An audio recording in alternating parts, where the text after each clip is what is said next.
పరిశుద్ధాత్మ చేత నింపబడిన వాడు దేవుని ఆలోచనకు లోబడి బ్రతుకుతాడు అని అర్థం.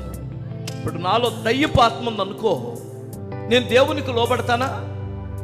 భ్రమపరిచే ఆత్మ ఉందనుకో, నేను గాలిలో తేలిపోతాను. అర్థమవుతుందా? దయ్యపు ఆత్మలు ఉన్నాయి, దురాత్మలు ఉన్నాయి, పిరికి ఆత్మ ఉంది. ఇక్కడ నింపబడిన ఆత్మ ఏమిటంటే పరిశుద్ధాత్మతో నింపబడ్డాడు.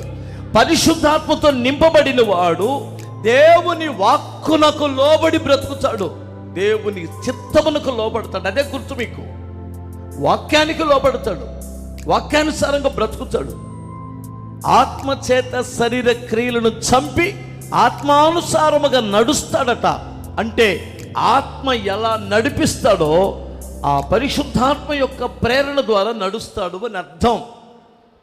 మీకు అర్థమవుతుందా?